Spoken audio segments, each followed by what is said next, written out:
கர்த்தருக்கு சோஸ்திரம். என் பேர் கே மகாலட்சுமி. என் மகன் கம்பெனியில் வேலை செய்து கொண்டிருந்தான்.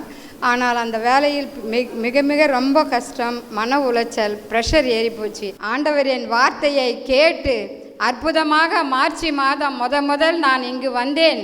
இந்த ஜபத்தில் உட்காரும் பொழுது ஐயா சொன்னார், இன்றைக்கு உங்களுக்கு நினைக்கதும் எல்லோருக்கும் எல்லாம் ஒரு நல்ல அற்புதம் கிடைக்கும் என்று. ஆண்டவரின் கிருபையினால் போன வாரம் என் மகன் வந்து எனக்கு அந்த வேலை கிடைத்து விட்டது அம்மா, ரொம்ப சந்தோஷமாக இருக்கிறது, ஆண்டவருக்கு நன்றி சோத்திரம் சொன்னேன். கர்த்தருடைய நாமத்துக்கு ஸ்தோத்திரம். என் பேர் ரூபன். நாங்கள் இங்கே பொர்ஷாவகத்துலேருந்து வரோம். நாங்கள் 2016 ஆகஸ்ட் மாதத்துலேருந்து தேவனின் அன்பு ஊழியங்களில் அன்பரின் பாதத்தில் வந்துட்டுருக்குறோம். ஆரம்பத்தில் எங்களுக்கு 6 மாதம் குழந்தை இல்லாமல் இருந்தது. இப்போ நாங்கள் ரொம்ப வேதனையோடு ஒவ்வொரு மாதம் கூட்டத்துக்கும் வந்துட்டு இருக்கும்போது ஜனவரி மாதம் ஐயாவோட ஜெபிக்கும் போது பிள்ளை செல்வத்தை தருவேன்னு சொன்னார். அதுபடியே நாங்கள் ஜெபிக்கும் போது அடுத்த மாதமே ஆண்டவர் மனைவி கன்சீவாக கிருபை செஞ்சார். அது மாத்திரம் இல்லாமல் நாங்கள் ஒவ்வொரு முறை செக்கப் போகும்போதும் தைராய்டு இருக்குது அப்படின்னு சொல்லிட்டாங்க. அப்போது தைராய்டு இருந்தால் டெலிவரி டைமில் கொஞ்சம் சிவியராக இருக்கும் அப்படின்னு சொல்லிட்டாங்க. கடைசியாக டெலிவரி டைமில் ஜெபம் பண்ணும்போது ஐயா மூலயமா ஆண்டவர் சொன்னார், உங்களை அப்பா அம்மா ஸ்தானத்தில் ப்ரொமோஷன் பண்ணுறேன் அப்படின்னு. அந்த ஒரு வாரத்திலே ஆண்டவர் தாயும் செய்யும் தனியாக பிரித்து எடுக்கும்படியாக ஆண்டவர் பெரிதான கிருபை செஞ்சார். அது மாத்திரம் இல்லை, அந்த தைராய்டு பிரச்சனையில் லாஸ்ட் டைம் நார்மலாக ஆண்டவர் பெரிதான கிருபை செஞ்சார்.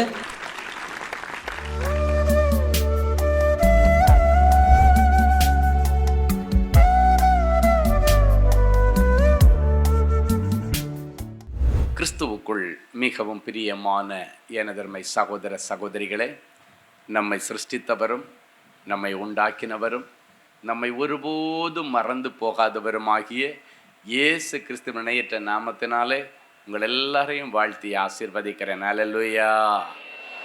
எல்லாரும் சந்தோஷமா இருக்கீங்களா? இந்த நாளிலும் ஆண்டவருடைய பாதப்படியிலே அமர்ந்து, ஆண்டவரே உம்முடைய பிள்ளைகளுக்கு இந்த நாளிலே நீ சொல்லுகிற மங்கள வார்த்தை என்ன வார்த்தை சொல்லி என் பிள்ளைகளை ஆசீர்வதிக்க பரலோகம் சித்தம் வைத்திருக்கிறது. தேவனுடைய சமூகத்திலே நான் கண்ணீரோடு ஜெபத்திலே தரித்திருந்த பொழுது கர்த்தருடைய ஆவியானவர் நமக்கு கொடுத்த மங்கள வார்த்தையை இப்பொழுது நாம் வாசிக்க கேட்கலாம். ஏசாயா தீர்க்கதரிசியின் புஸ்தகம் 54ஆம் அதிகாரம் 10வது வசனம். மலைகள் விலகினாலும் பர்வதங்கள் நிலை பெயர்ந்தாலும் என் கிருபை உன்னை விட்டு விலகாமலும் என் சமாதானத்தின் உடன்படிக்கை நிலை பெறாமலும் இருக்கும் என்று உன்மேல் மனதுருகுகிற கர்த்தர் சொல்லுகிறார். நம்மேல் மனதுருகுகிற கர்த்தர் என்ன சொல்லுகிறார்? திரளான ஜனங்களை கண்டு மனதுருகின ஆண்டவர் இன்றைக்கு உங்கள் ஒவ்வொருவரையும் பார்த்து மனதுருகி சொல்லுகிற ஒரு வார்த்தை, மலைகள் விலகினாலும் பர்வதங்கள் நிலை பெயர்ந்தாலும் என் கிருபை உங்களை விட்டு விலகாது, என் சமாதானத்தின் உடன்படிக்கை உங்களை விட்டு நிலை பெயராது இருக்கும் என்று உங்கள் மேல் மனதுருகுகிற கர்த்தர் சொல்லுகிறார். ஹல்லேலூயா. இந்த விலகாத கிருபை நம்முடைய வாழ்க்கையில என்னென்ன காரியங்களை செய்யும்? முதலாவது, இந்த விலகாத கிருபை ஒரு மனுஷனுக்குள்ளே இருந்ததுன்னா அவனுக்குள் ஒரு களி கூறுதலை ஆண்டவர் கொடுப்பார். அப்படின்னா உலகம் கொடுக்காத ஒரு சந்தோஷம் ஒரு மனுஷனுக்குள்ளால கிடைப்பது எதனால தெரியுமா? இந்த கிருபையினாலே. வாசிக்கலாம் சங்கீதங்களின் புஸ்தகம் 90வது சங்கீதம் 14, 15 ஆகிய வசனங்கள். நாங்கள் எங்கள் வாழ்நாளெல்லாம் களிகூர்ந்து மகிழும்படி காலையிலே எங்களை உமது கிருபையால் திருப்தியாக்கும். தேவரீர் எங்களை சிறுமைப்படுத்தின நாட்களுக்கும் நாங்கள் துன்பத்தை கண்ட வருஷங்களுக்கும் சரியாக எங்களை மகிழ்ச்சியாக்கும். ஒரு மனுஷன் துன்பத்தை கண்ட வருஷங்களுக்கு சரியாக மகிழ்ச்சியை அனுபவிக்க வேண்டுமானால் அவனுக்கு மிகவும் உதவியாயிருப்பது கிருபை. ஒரு மனுஷனுடைய வாழ்க்கையில அநேக இழப்புகள் வரும் பொழுது துக்கம் அவனுக்கு இருதயத்தை வேதனைப்படுத்தி கொண்டிருக்கிறது.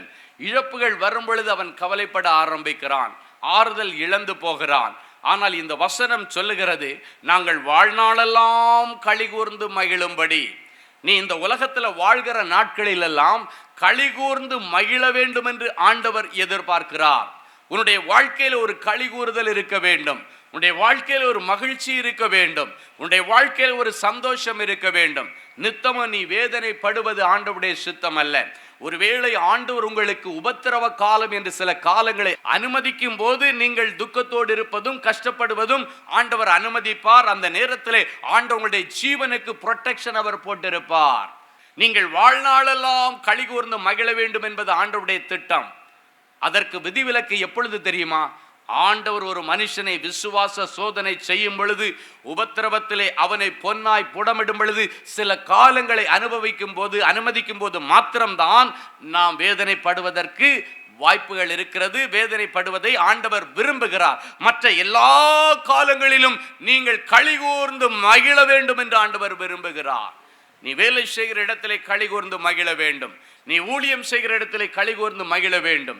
நீ படிக்கிற பள்ளிக்கூடத்தில் கல்லூரியிலே களிகூர்ந்து மகிழ வேண்டும். உன் வாழ்நாள் எல்லாம் நீ களிகூர்ந்து மகிழ வேண்டும். பிரியமானவனே, பிரியமானவளே, உங்கள் ஆத்துமா வாழ்வது போல நீங்கள் எல்லாவற்றிலும் வாழ்ந்து சுகமாய் இருக்க வேண்டும் என்பதுதான் நம் ஆண்டவருடைய விருப்பம். அதுதான் ஆண்டவருடைய திட்டம். ஆண்டவர் அதற்காகத்தான் மனுஷனை சிருஷ்டித்தாரே தவிர அவனை வேதனைப்படுத்துவதற்காக அல்ல, அவன் கண்ணீர் சிந்துவதற்காக அல்ல.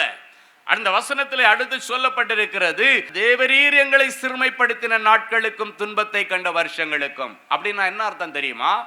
ஆண்டவர் சில நேரங்களிலே உபத்திரவ காலத்திலே நம்மை சிறுமைப்படுத்துவார். ஆண்டவர் சில நேரங்களிலே உபத்திரவ காலத்திலே நமக்கு சில துன்பங்களை அனுமதிப்பார். ஆனால் அப்ப கூட ஆண்டவருடைய பிள்ளைகள் எப்படி ஜெபிக்கிறார்கள்? ஆண்டவரே, நீர் எங்களை சிறுமைப்படுத்தின நாட்களுக்கு சரியாக, நீர் எங்களை துன்பப்படுத்தின நாட்களுக்கு சரியாக எங்களை மகிழ்ச்சியாக்கும்படி கிருபையை எங்களுக்கு அனுப்பும். ஹல்லேலூயா. என் அன்பு சகோதரனை, சகோதரி, அப்படின்னா இதுல ஒரு ரகசியத்தை நீங்கள் தெரிந்து கொள்ள வேண்டும். ஆண்டவர் நம்மை சிறுமைப்படுத்தி நமக்கு சில துன்பங்களை அனுமதித்து நம்ம அவரோடு கூட சேர்க்கவும், சில காரியங்களிலே நம்மை ஆண்டவர் உற்பத்தி ஆக்கவும் உருவாக்கவும் சில காலங்கள் அனுமதிக்கிறது தவிர மற்ற எல்லா நேரங்களிலும் நீங்கள் களிகூர்ந்து மகிழ்ந்திருக்கும்படி ஆண்டவர் இன்றைக்கு ஒரு விசேஷித்த கிருபை உங்களுக்கு கொடுக்கிறார். ஆண்டவர் விசேஷித்த பலனை உங்களுக்கு கொடுக்கிறார். அப்படியானா இன்னைக்கு என்னென்ன காரியத்திலே நீங்கள் சிறுமைப்படுத்தப்பட்டிருக்கிறீர்கள், என்னென்ன காரியத்திலே கண்ணீர் வடித்துக் கொண்டிருக்கிறீர்கள், அந்த காரியத்திலே ஆண்டவர் இன்றைக்கு உங்களுக்கு ஒரு அற்புதத்தை செய்வார். ஹல்லேலூயா. உங்களுடைய சந்தோஷத்தை பறித்த சம்பவம் என்ன? அந்த காரியத்திலே ஆண்டவர் இன்றைக்கு ஒரு அற்புதத்தை செய்வார். ஒருவேளை நீண்ட நாட்களாக, நீண்ட வருஷங்களாக நீங்க எழுதுகிற அரசாங்க வேலைக்காக தேர்வில் உங்களுக்கு நல்ல செய்தி வரவில்லை. ரிசல்ட் வந்த உடனடியாக உங்களுடைய இருதயம் வேதனைப்பட்டிருக்கலாம். நீங்க எழுதின பேங்க் எக்ஸாம்ல உங்களுக்கு நல்ல வேலை கிடைக்காததுனால் உங்களுடைய இருதயம் வேதனைப்பட்டிருக்கலாம். நீங்க கையிட்டு செய்கிற தொழிலிலே வந்த தோல்வி நிமித்தம் இன்றைக்கு வேதனையோடு இருக்கலாம். உங்கள் தொழிலிலே நீங்கள் சந்தித்த நஷ்டத்தின் நிமித்தம் கண்ணீரோடு இருக்கலாம். உங்களுடைய பிள்ளைகள் உங்களுக்கு சம்பாதித்து கொடுத்த அவமானத்தின் நிமித்தம் இன்றைக்கு ஒருவேளை நீங்கள் கண்ணீரோடு இருக்கலாம். நீங்கள் படித்த கல்லூரியிலே அடைந்த தோல்வியின் நிமித்தம் ஒருவேளை கண்ணீரோடு இருக்கலாம். களி கூறுதலுக்கு பதிலாக கண்ணீர் வடித்துக் கொண்டிருக்கிற தேவ பிள்ளைகளே, இன்றைக்கு பிறகு வாழ்நாளெல்லாம் களி கூர்ந்து மகிழ பண்ணுகிற கிருபையினாலே உங்களை ஆண்டவர் திருப்தியாக்கி அனுப்புகிறார். அந்த கிருபை என்ன பண்ணும்? உனக்கு தகுதி இல்லாத அந்த வேலையை உனக்கு வாங்கி தரும் என்று கர்த்தர் சொல்லுகிறார். ஹல்லேலூயா. நான் சில நேரங்களில் பிள்ளைங்க பள்ளிக்கூடத்தில் படிக்கிற பிள்ளைங்க, பப்ளிக் எக்ஸாம் எழுதுகிற பிள்ளைங்க வந்து ஜெபிக்க வருவாங்க. சில பிள்ளைங்க பார்த்தீங்கன்னா ஜஸ்ட் அந்த பார்டரில் வந்து 1 மார்க் 2 மார்க்கில் ஃபெயில் ஆகிறத பார்க்குறோம். 1 மார்க் 2 மார்க்கில் மெடிக்கல் சீட்டு மெரிட்டில் கிடைக்கிறத கோட்டை விடுறத பார்க்குறோம். ஒரே 1 மார்க் கூட கிடைச்சிருந்தாச்சுன்னா அவங்களுடைய மெடிக்கல் சீட் அவங்களுக்கு ஃப்ரீயாக கிடைச்சிருக்கிறோம். லட்சக்கணக்கான பணங்களும் கோடிக்கணக்கான பணங்களும் விரயமாகாமல் இருக்கலாம். பார்த்தீங்கன்னா அந்த 1 மார்க்கு அதுதான் கிருபையின் மதிப்பெண்கள். ஆண்டவர் மனசு வச்சா அந்த கிருபையின் மதிப்பெண்களை அவங்களுக்கு கொடுக்க முடியும். ஹல்லேலூயா. நாங்கள் நடத்துகிற அன்பரின் பாதத்தில் ஒரு நாள் கூட்டத்திலே ஒரு மகள் வந்து ஒரு சாட்சி சொன்னாள். என்ன அப்படின்னாச்சுன்னா, உங்களுக்கு தெரியும், இப்போ எல்லாம் மெடிக்கல் காலேஜில் நீங்கள் சேரணுன்னா நீட் எக்ஸாமில் பாஸ் பண்ணணும். ஆமாம், நீட் எக்ஸாமில் அந்த அவங்க எதிர்பார்க்குற அந்த பாஸ் மார்க் வாங்கினா தான் அதுக்கப்புறம் நீங்கள் ப்ரைவேட் காலேஜில் கூட சேர முடியும். இல்லைன்னா நீங்கள் எத்தனை கோடி வச்சுருந்தாலும் உங்கள் பிள்ளைங்க அந்த நீட்டில் பாஸ் பண்ணலைன்னா இனி நீங்கள் மெடிக்கல் கல்லூரியில் சேர முடியாது. எத்தனை 5 கோடி கொடுத்தா கூட அவங்க கொடுக்க முடியாது. அந்த அளவுக்கு சட்டங்கள் இன்றைக்கு வந்திருக்கிறது. அப்போ கடந்த நாட்கள் அந்த மகள் வந்து ஜெபிக்கும் பொழுது அவள் என்கிட்ட சொல்லி ஜெபம் பண்ண, அங்கிள் எனக்கு ஒரு டாக்டர் ஆகணும்னு ரொம்ப ஆசையாக இருக்குது, எப்படியாவது நீங்கள் ஜெபம் பண்ணி எனக்கு ஒரு மெடிக்கல் சீட்டு கிடைக்கணும்னு ஜெபம் பண்ணுங்க. அப்போ அந்த பிள்ளைக்காக நான் ஜெபிக்கும் பொழுது ஆண்டவர் கொடுத்த தீர்க்க தரிசன வார்த்தை, தாங்கள் நாடின துறைமுகத்திலே அவர்களை கொண்டு போய் சேர்க்கிறார். இது ஒரு வசனம். இந்த வசனத்தை தான் அந்த மகளுக்கு ஆண்டவர் தீர்க்க தரிசனமாக அடிமை மூலமாக சொன்னார். அப்படின்னா என்ன அர்த்தம்னா, நீ விரும்பின மெடிக்கல் ஃபீல்டில் ஆண்டவர் ஒன்று கொண்டு போய் சேர்த்துருவார் அப்படின்னு அவளுக்கு ஆண்டவர் தீர்க்க தரிசனம் சொல்லிட்டார். இந்த வார்த்தையை வாங்கிட்டு அவள் நீட் எக்ஸாம் எழுத போகிறா. பார்த்தா கொஸ்டினை பார்த்த உடனே பயங்கர டஃப்பாக இருக்குது. அவள் படித்தது சிபிஎஸ்சி சிலபஸ் அல்ல, ஸ்டேட் போர்டில் ஒரு சாதாரண ஸ்கூலில் தான் அந்த மகள் படித்து கொண்டிருந்தாள். அப்போ அவங்க அப்பா நினச்சா அவளுக்கு கோடிக்கணக்கில் பணத்தை கொடுத்து ஒரு சீட்டை வாங்கி கொடுக்க முடியும். அவ்வளவு பிரசித்தி பெற்ற ஒரு குடும்பம் தான் அவருடைய குடும்பமும் அவருடைய கம்பெனியும், பெரிய வசதியான குடும்பம். ஆனால் அந்த என்ட்ரன்ஸில் அவள் கிளியர் பண்ணாமல் அவளுக்கு சீட்டு கிடைக்க வாய்ப்பில்லை. ஆனாலும் இருக்கிற கொஞ்சம் பலத்தோட அவளுக்கு தெரிஞ்சதை எழுதிட்டு வந்துட்டா. ஹல்லேலூயா. அவங்க ஒரு கோயில் பிரதிஷ்டைக்காக வேண்டி நான் ஊழியத்திற்கு போயிருக்கும் பொழுது அங்கே என்ன பார்த்து சொன்னா, அங்கே ரொம்ப டஃப்பாக இருந்துச்சு நீட் எக்ஸாம், பயமாக இருக்குது. அப்போ நான் அந்த மகளுக்காக ஜெபிக்கும் பொழுது, ஆண்டவரே உங்கள் வார்த்தையை நீங்கள் உறுதிப்படுத்தும்படி உங்கள் ஸ்தானாதிபதி மூலமாக நீங்கள் சொன்ன வார்த்தையை உறுதிப்படுத்தி அவளுக்கு அவள் விரும்பினபடி அந்த மெடிக்கல் கல்லூரியில் சேர்க்கும்படி கிருபையின் மதிப்பெண்களை அவளுக்கு தாரும். அவள் வாழ்நாளெல்லாம் களிகூர்ந்து மகிழும்படிக்கு. இல்லைன்னா அதுவே அவளுக்கு ஒரு பெரிய டிப்ரெஷன் ஆகிவிடும். தான் விரும்பின அந்த கல்லூரியில் சேர முடியலையே, நான் ஒரு டாக்டராக முடியலையேன்னு சொல்லிட்டு ஒரு கவலை அவளுக்குள்ளால வந்துவிடும். எனவே நீங்கள் மனசு வச்சா அவளுக்கு கிருபையின் மதிப்பெண்களை போட்டு அவளை ஜஸ்ட் பார்டர்லையாவது நீங்கள் நீட்டில் பாஸ் பண்ணி விட்டுறோண்ணா. ஹல்லேலூயா. ரிசல்ட் வந்துச்சு. இவ பயந்துட்டு ஃபெயில் ஆகிடுவேன்னு பார்க்க போகவே இல்லை. அதுக்கப்புறம் அவளுடைய தோழிகள் எல்லாம் பார்த்துட்டு, நீ பாஸ் ஆகிட்டடி, பார்டரில் நீ கிளியர் பண்ணிட்ட நீட் அப்படின்னு சொல்லிட்டாங்க. ஹல்லேலூயா. அதுக்கப்புறம் தான் அவள் வாங்கி பார்க்கும் பொழுது கரெக்டாக பார்டரில் பாஸ் பண்ணிட்டா. ஆமேன். இன்னைக்கு சென்னையில் பிரசித்தி பெற்ற ஒரு கல்லூரியில் கர்த்தர் அவளுக்கு மெடிக்கல் சீட்டு கொடுத்துருக்கிறார். ஆமேன். அவள் வந்து சொன்ன சாட்சி என்னன்னா, அங்கள்கிட்ட நான் 2வது ப்ரேயர் பண்ணும்போது ஆண்டவர் சொன்னார், கிருபையின் மதிப்பெண்ணில் போட்டு உனக்கு நான் நீட்டை கிளியர் பண்ணி விட்டுருவேன். ஹல்லேலூயா. கரெக்டாக எவ்வளோ மார்க் மினிமம் வேணுமோ அந்த ஒரு மார்க்கு கீழே விழுந்திருந்தா அவளுக்கு சீட்டு கிடைச்சிருக்கா. அதுதான் சொன்னேன், கிருபை, விலகாத கிருபை. தகுதி இல்லாத பிள்ளைகளுக்கு அவ சொல்றா, எனக்கு கிடைக்க நான் நினைக்கவே இல்லை, எனக்கு தகுதி இல்லை, ஆனாலும் ஆண்டவருடைய கிருபையினாலே எனக்கு கிருபையின் மதிப்பெண்களை போட்டு ஆண்டவர் எனக்கு சீட்டை வாங்கி கொடுத்தார். ஹல்லேலூயா. என் அன்பு சகோதரனே சகோதரி, இன்றைக்கு உங்கள் ஒவ்வொருவரையும் பார்த்து ஆண்டவர் சொல்லுகிறார், எதுலெல்லாம் உனக்கு அற்புதம் நடக்கலன்னு நினைச்சிட்டு இருக்கிறீங்களோ இன்னைக்கு ஆண்டவரிடத்துல சொல்லுங்க, ஆண்டவரே இந்த அற்புதத்தை பெற்றுக்கொள்ள எனக்கு தகுதி இல்லை, நான் உண்மைதான், ஆனாலும் உங்க கிருபை என் கூட இருக்கிறதே, உம்முடைய விலகாத கிருபை என்னோடு இருக்கிறது, அந்த கிருபை எனக்குள்ளால ஓவர்லோட் ஆகிருக்கிறது, ஓவர்ஃப்ளோ ஆகிறபடினாலே அந்த கிருபையை பேஸ் பண்ணி எனக்கு தாரும் என்று நீங்கள் கேட்கும் பொழுது கர்த்தர் உங்களுக்கு கிருபை செய்வார். ஹல்லேலூயா. வாழ்நாளெல்லாம் களிகூர்ந்து மகிழ பண்ணுகிற கிருபையினாலே நீங்கள் எத்தனை வருஷங்கள் துன்பத்தை அனுபவித்தீர்களோ, எத்தனை வருஷங்கள் தோல்விகளை அனுபவித்தீர்களோ, எத்தனை வருஷங்கள் தொழிலிலே நஷ்டங்களை அனுபவித்தீர்களோ அதற்கு சரியாக இனி ஆண்டவர் உங்களை மகிழ்ச்சியாக்க போகிறார். ஹல்லேலூயா.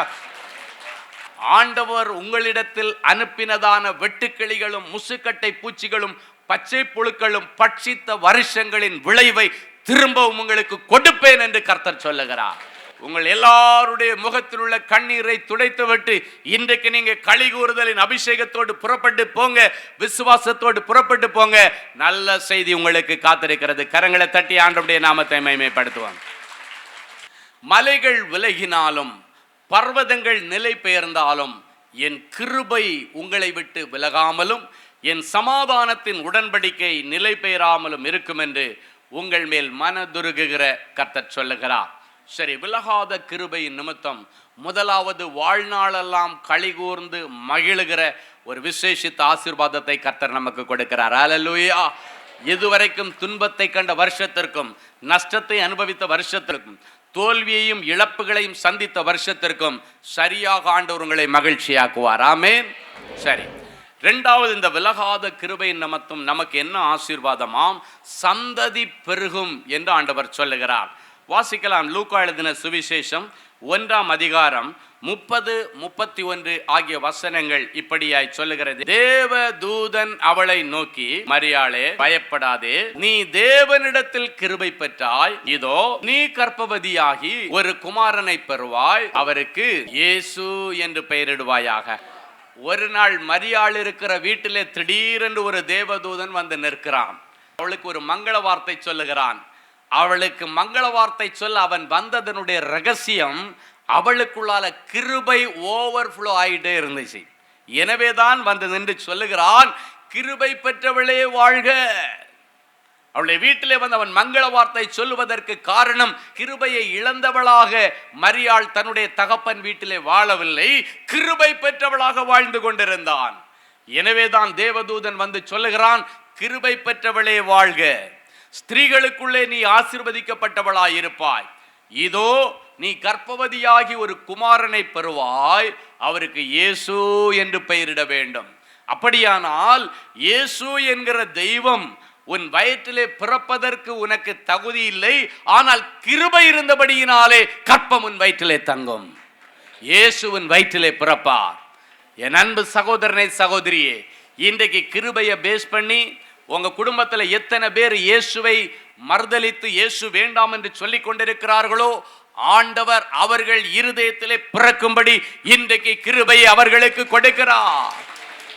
பின்மாற்றத்திலே போன பிள்ளைகளுக்கு இயேசு மறுபடியும் அவருடைய இருதயத்திலே பிறக்கக்கூடிய விதத்திலே ஆண்டவர் இன்றைக்கு அவர்களை தகுதிப்படுத்த விரும்புகிறார்.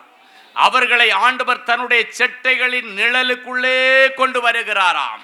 சங்கீதம் 36:7 சொல்லுகிறது, தேவனே உம்முடைய கிருபை எவ்வளவு அருமையானது, அதனால் மனுபுத்திரர் உமது செட்டைகளின் நிழலிலே வந்து அடைகிறார்கள். ஆண்டவருடைய கிருபையினாலே உங்கள் பிள்ளைகளை நீ தேவனுடைய செட்டைகளின் நிழலிலே வந்து தங்குவார்கள்.